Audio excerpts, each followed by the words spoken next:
Okay, moving on to some of the other bits that I've got here, just so you can see them before they get refitted.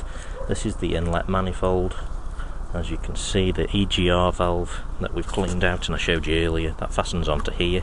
Quite tricky getting at the bottom bolts, but again, if you persist, then you will get those out.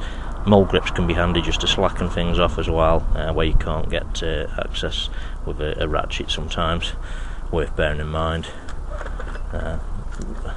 Side here where the dipstick clamps on, just to bear that in mind when refitting, and then there's rubber inserts that slot into here once it's all put back together, just to keep the general muck and what have you out of the engine itself. Okay, here you'll see laid out, hopefully still in the order that they came out, as the injectors.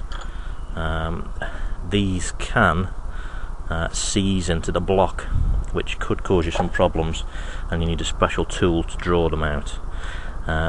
I'm lucky, or not as the case may be, because I've actually had these overhauled a month ago and sent it into the workshop to be done on that occasion. So I've had 5 injectors overhauled, because one was replaced last summer when we broke down in Italy whilst we were on holiday. So for the 5 injectors it cost me £130 each to have them reconditioned. From Land Rover you're looking at around £300 each for the injector. So if you do the maths, 6 injectors, it's not a cheap do. Relatively simple if they come out and they're not seized, to something that you can do at home. Obviously I've done this at home. I'm not a qualified mechanic, but obviously I've handled quite a few motors in my time, so it is possible you can do them at home if they'll come out. So it's always worth a try. You can always put it back together and then send it into your garage of choice, but do consider getting these reconditioned if ever you do need to have them done. Typically if one goes, if the seals go in them, the others won't be far behind. They're all under a similar pressure, so if you're doing any considerable mileage such as we do when we're caravanning over in Europe, then just for the peace of mind and not ruining the holiday, I've finished them all off and had them all done. Not cheap, but it's not a cheap motor at the end of the day, so you know, if you're just pottering around locally and you can afford to break down and just do them one at a time, then it's a matter for yourself. Okay, here you can see the rocker cover assembly. The injectors clamp into here. These actually need screwing into the block itself once the rocker cover's back on, and there's the bolts along here, along the front and around the side, all of these that hold the rocker cover down. There's also a screw at the back here as well for another piece of wiring that goes at the back of the engine bay that I showed you earlier.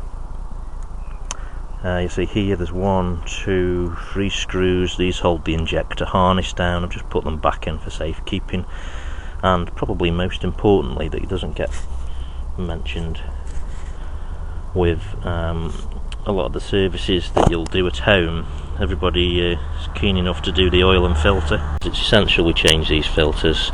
These filter the oil that gets pumped down to the turbo and to the top end of the engine. If you're not, obviously if the filter clogs up and it's not replaced along with the other filters, you're going to get damage to your bearings and an early demise to your engine, so it's essential that you replace those.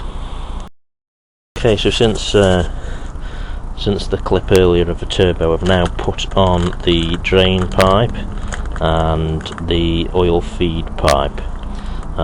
You'll notice that on the wrapping here, the drain pipe is already weeping some oil onto the wrapping. That's because we've primed it already with oil, injecting it down. This is the cap that was in the turbo that's been removed. I've just placed it in there to stop any ingress of dirt.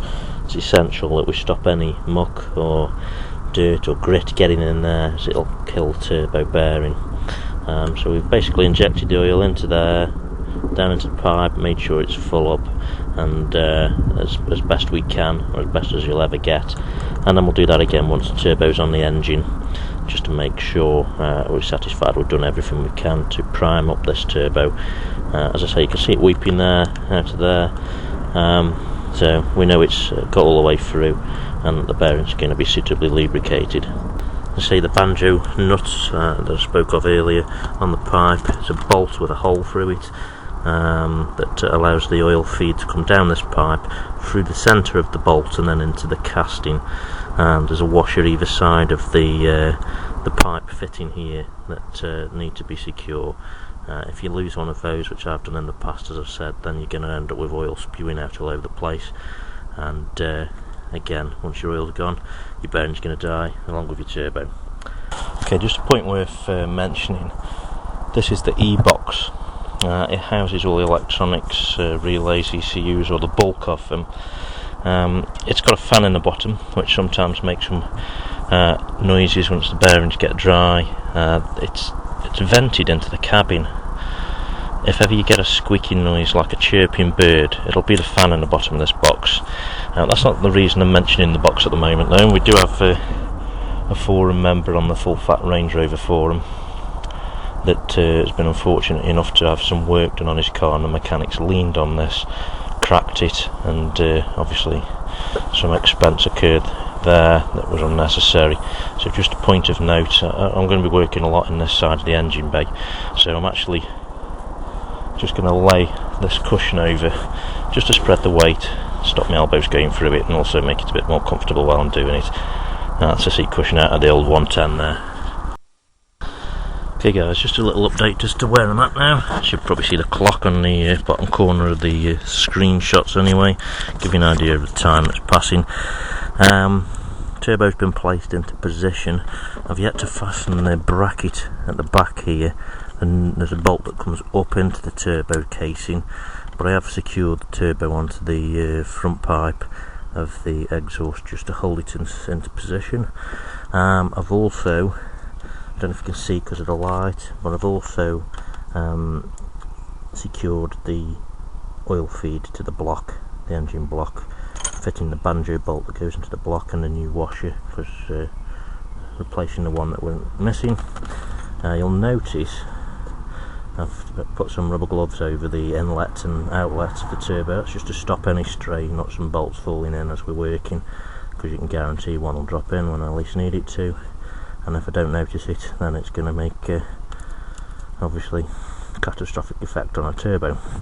And I've fitted 3 new studs where necessary into the block for the exhaust manifold.